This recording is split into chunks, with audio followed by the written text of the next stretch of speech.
नमस्कार दोस्तों, आप सभी का हार्दिक स्वागत है हमारे YouTube चैनल में। यहाँ हम देखने वाले हैं मैथ्स से बिल्कुल बेसिक से एंड उसके अलावा जीके जीएस भी देखने वाले हैं। तो आज हम देखेंगे जीके का एक टॉपिक जिसका नाम है अनुसूची, जो पॉलिटी के अंतर्गत आता है।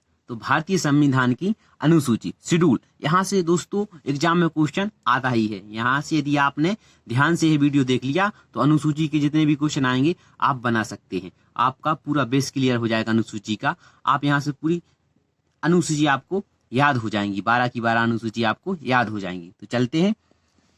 तो भारतीय संविधान की अनुसूची, दोस्तों वीडियो आपको पूरा देखना है क्योंकि यहाँ से आपका अनुसूची का पूरा टॉपिक कंप्लीट होगा। तो आपको पूरा वीडियो देखना है ध्यान से।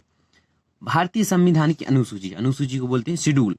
तो प्रारंभ में जब अपना संविधान बना था तो प्रारंभ में 8 अनुसूची थी। तो एग्जाम में क्वेश्चन आता है कि पहले कितनी अनुसूची थी, तो 8 अनुसूची थी। वर्तमान में 4 और जोड़ दी गई तो टोटल मिला के 12 अनुसूची हो जाती है। यहाँ से दोस्तों आपके 2 क्वेश्चन कवर होते हैं। एक तो क्वेश्चन आता है कि जब संविधान बना तब कितनी अनुसूची थी, तो 8 थी, और वर्तमान में कितनी है, तो 12 है। तो दोस्तों 2 क्वेश्चन आपके यहाँ से कवर हो गए। चलते हैं प्रथम अनुसूची में। अपन 12 की 12 अनुसूची पढ़ेंगे और अच्छे तरीके से पढ़ेंगे, ऐसा पढ़ेंगे कि यहीं पे भी याद हो जाए। तो प्रथम अनुसूची, प्रथम अनुसूची में दोस्तों राज्य तथा केंद्र शासित प्रदेश के बारे में बताया गया है। एग्जाम में आता है कि प्रथम अनुसूची में किसके बारे में बताया गया, तो प्रथम अनुसूची में दोस्तों राज्य तथा केंद्र शासित प्रदेश के बारे में बताया गया है। वर्तमान में 28 राज्य और 8 केंद्र शासित प्रदेश हैं, तो इनके बारे में बताया गया है। ये संविधान की भाग 1 में है और आर्टिकल 1 से 4 तक है। क्या, राज्य तथा केंद्र शासित प्रदेश के बारे में बताया गया है। क्वेश्चन यही बनेगा कि राज्य तथा केंद्र शासित प्रदेश के बारे में किस अनुसूची में बताया गया, तो प्रथम अनुसूची में। तो दोस्तों यहाँ प्रथम अनुसूची समाप्त होती है। चलते हैं द्वितीय अनुसूची पे। द्वितीय अनुसूची क्या है, तो दोस्तों द्वितीय अनुसूची में दूसरे वेतन के बारे में बताया गया है। दूसरे वेतन के बारे में किस अनुसूची में बताया गया, दोस्तों द्वितीय अनुसूची में। याद करने की ट्रिक है दुबे। हाँ दोस्तों, दुबे से अपन याद कर सकते हैं। दुबे से दू से हो जाएगा दूसरा और वा से हो जाएगा वेतन, बा से वेतन और दू से दूसरा हो जाएगा। मतलब दूसरी अनुसूची में किसके बारे में, वेतन के बारे में। यहाँ पे दूसरी वेतन के बारे में बताया गया है। किस अनुसूची में बताया गया है दूसरे वेतन के बारे में, तो द्वितीय अनुसूची में। तो यहाँ पे द्वितीय अनुसूची समाप्त होती है। चलते हैं तृतीय अनुसूची। तृतीय अनुसूची में बताया गया है शपथ के बारे में। हाँ मित्रों, तृतीय अनुसूची में शपथ के बारे में बताया गया है। याद करने की ट्रिक है तीसरा, तीसरे हो जाएगी तीसरा और 7 से हो जाएगी शपथ, यानी कि तीसरी अनुसूची में शपथ के बारे में बताया गया है। वैसे दोस्तों सभी की शपथ के लाने यदि आर्टिकल बनाए जाते तो कितने सारे आर्टिकल बन जाते।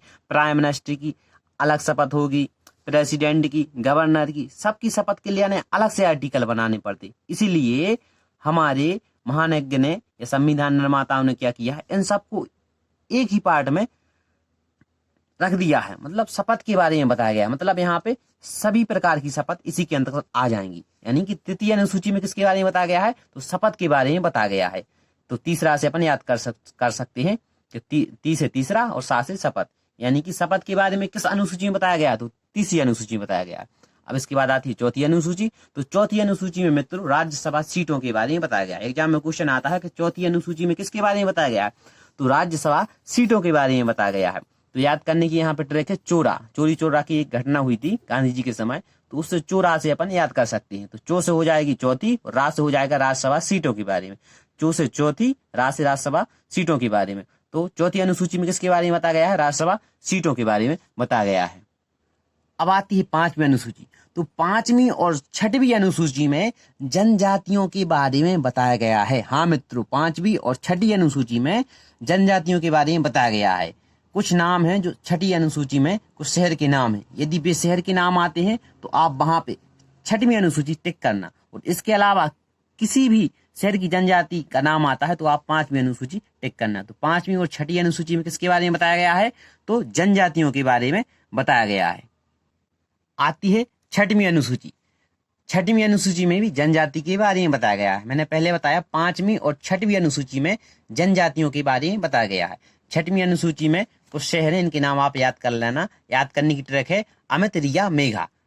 ए से अमित हो जाएगा, MIT मतलब MI से मिजोरम हो जाएगा, TRI से त्रिपुरा हो जाएगा और मेघा से मेघालय हो जाएगा। यानी असम, मिजोरम, त्रिपुरा, मेघालय, ये 4 नाम है शहर के, आप याद कर लेना। यदि ये 4 नाम आते हैं जनजातियों में तो आप वहां पे 6वीं अनुसूची लगाना, टिक कर सकते हैं। इसके अलावा कोई भी शहर का नाम आता है और जनजातियों से संबंधित है तो आप वहां पे 5वीं अनुसूची टिक करना, आपका आंसर बिल्कुल करेक्ट निकलेगा। चलते हैं 7वीं अनुसूची पे। तो 7वीं अनुसूची में सूची के बारे में बताया गया है। क्या बताया गया है मित्रों? 7वीं अनुसूची में सूची के बारे में बताया गया है। तो सूची 3 है, संघ सूची, राज्य सूची, समवर्ती सूची। सूची कितनी है दोस्तों? 3 है, संघ सूची, राज्य सूची, समवर्ती सूची। तो याद करने की ट्रिक है सासू, सा से हो जाएगा 7 और सू से हो जाएगा सूची, यानी कि 7वीं अनुसूची में किसके बारे में बताया गया? सूची के बारे में। आप इस प्रकार से याद कर सकते हैं कि 7वीं अनुसूची में सूची के बारे में बताया गया। तो 7वीं अनुसूची में सूची के बारे में बताया गया। सूची 3 है, संघ सूची, राज्य सूची, समवर्ती सूची। अब संघ सूची क्या है दोस्तों? संघ सूची ऐसी सूची है जिसमें संघ कानून बनाएगा। मतलब संघ सूची के अंतर्गत जितने भी कानून बनते हैं कौन बनाता है? संघ बनाता है।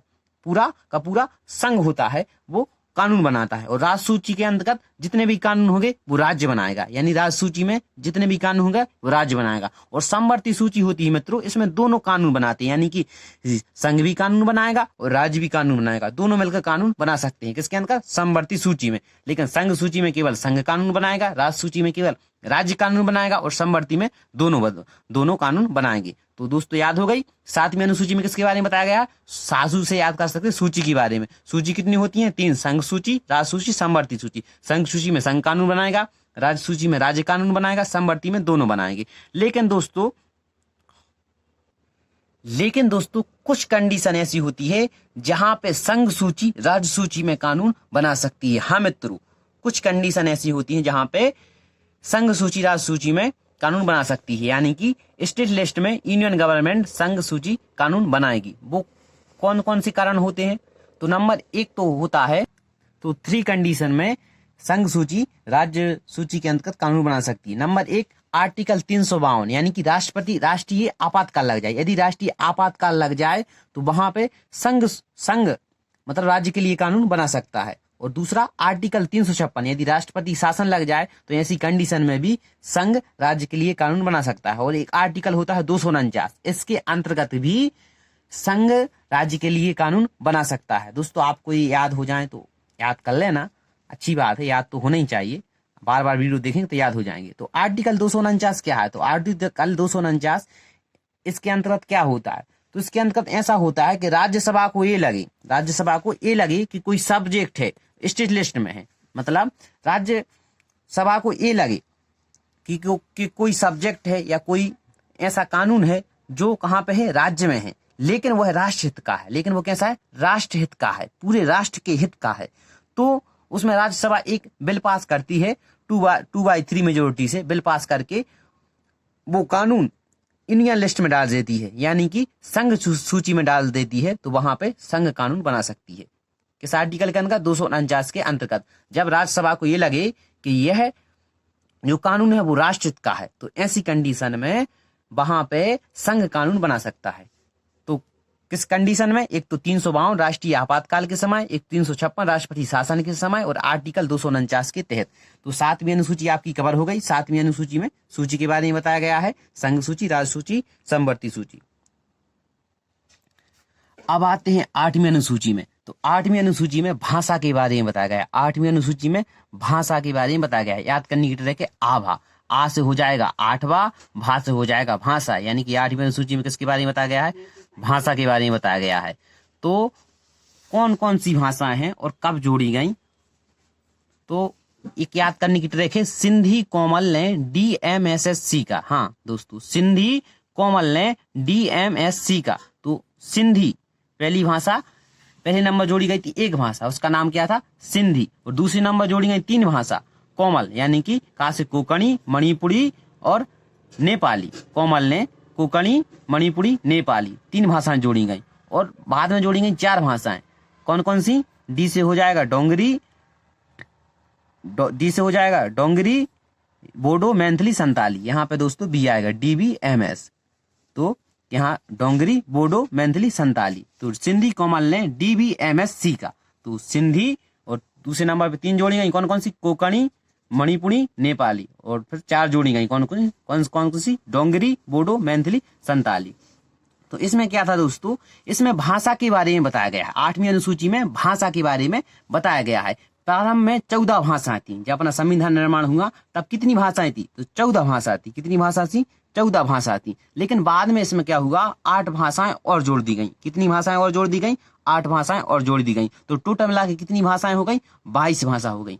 क्वेश्चन आए प्रेजेंट में कितनी भाषा है? तो 22 भाषा है। पहले कितनी भाषाएं थी? तो 14 भाषाएं थी। कितनी भाषा जोड़ दी गई थी? तो 8 भाषाएं जोड़ दी गई थी। टोटल मिला के 22 भाषाएं। ऐसे क्वेश्चन बनते हैं, कोई भी बने आप कर सकते हैं। और थोड़ा और अपन अच्छे लेवल से जाएंगे तो 8 भाषाएं, क्वेश्चन जो पेपर में आता है वो 14 भाषाओं के बारे में कभी नहीं आता। क्वेश्चन ये आता है कि 8 भाषाएं जो जोड़ी गई थी वे कब जोड़ी गई थी और कौन कौन सी जोड़ी गई थी। तो 8 भाषाएं ये जोड़ी गई थी। अपन ने ट्रिक भी पढ़ी थी सिंधी कोमल ने DBMSC का, मतलब पहले नंबर 1, 3 और 4 मतलब 8 जोड़ दी गई थी। इन्हीं के बारे में आता है कि कब जोड़ी गई थी। तो 8 भाषाएं। पहली भाषा जोड़ी गई थी 1967 संविधान संशोधन में, मतलब एक संशोधन हो संविधान का, ठीक है। कौन सा संविधान? 21वां संविधान संशोधन हुआ 1967 में, जिसमें सिंधी भाषा को जोड़ दिया गया। उसके बाद 1992 में 71वां संविधान संशोधन होते, जिसमें 3 भाषाएं जोड़ दी जाती हैं। कौन कौन सी? कोंकणी, मणिपुरी, नेपाली। याद करने की ट्रैक है कोमल ने, तो कोंकणी, मणिपुरी, नेपाली। फिर 2003 में एक संशोधन और होते, संविधान संशोधन। कौन सा? 92 संविधान संशोधन होते, जिसमें 4 भाषाएं और जोड़ दी जाते हैं। कौन कौन सी? डोंगरी, बोडो, मैथिली, संताली, यानी कि DBMSC का। तो डोंगरी, बोडो, मैथिली, संताली। तो ये 8 भाषाएं जोड़ दी गई थी। तो 14 भाषाएं पहले की थी, 8 भाषाएं और जोड़ दी गई। तो टोटल मिलाकर कितनी भाषाएं हो गई? 22 भाषाएं हो गई। तो यहाँ से क्वेश्चन आता है तो दोस्तों आपका कवर हो जाएगा। यदि आपको याद हो जाए तो ठीक है ना, आप ये तो कर ही लेना। ये तो आपको करना ही है कि किस अनुसूची में किसके बारे में बताया गया है, ठीक है। और ये भाषाओं के बारे में आप 1-2 बार वीडियो देखेंगे, आपको याद हो जाएगा। 1-2 बार रिवीजन करेंगे। चलते हैं अब 9वीं अनुसूची। तो 9वीं अनुसूची में क्या है? तो 9वीं अनुसूची में ये बताया गया है, यदि सरकार ने कोई कानून बना के, ठीक है, लिस्ट में डाल दिया, यदि सरकार ने कोई कानून बना दिया तो उसमें जुडिशरी यानी कोर्ट हस्तक्षेप नहीं कर सकता, यानी कि उसमें कोर्ट हस्तक्षेप नहीं कर सकता। ये किस अनुसूची में बताया गया है?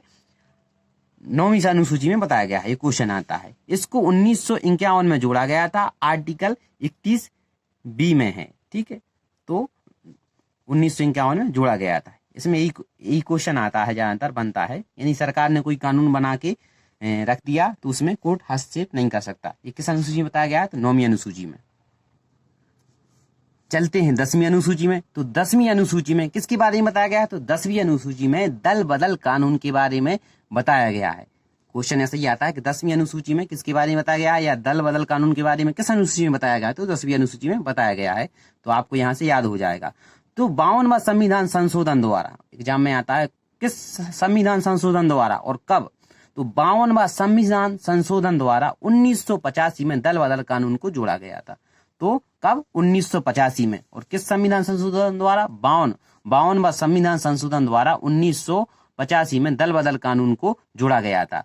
तो दल बदल कानून किस अनुसूची के अंतर्गत आता है? क्वेश्चन आता है तो 10वीं अनुसूची के अंतर्गत आता है। तो आपको यहाँ से याद हो जाएगा। चलते हैं 11वीं अनुसूची पे।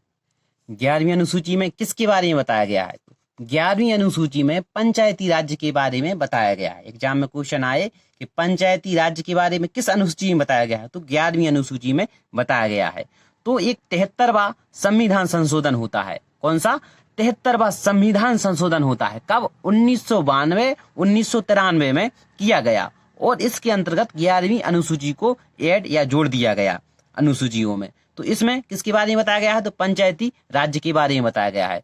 तो पंचायती राज्य कौन से स्तर के? ग्राम पंचायत, जनपद पंचायत, जिला पंचायत। और इसको आर्टिकल 40 में भी रखा गया है। आर्टिकल 40 यानी अनुच्छेद 40 में भी इसके बारे में बताया गया है। किसके बारे में? पंचायती राज्य के बारे में। तो यहाँ से क्वेश्चन यही आता है कि पंचायती राज्य के बारे में किस अनुसूची में बताया गया है? तो 11वीं अनुसूची में बताया गया है। और पंचायती राज्य को कब जोड़ा गया था? तो 73वां संविधान संशोधन द्वारा 1992-93 में इसे 11वीं अनुसूची में जोड़ दिया गया था।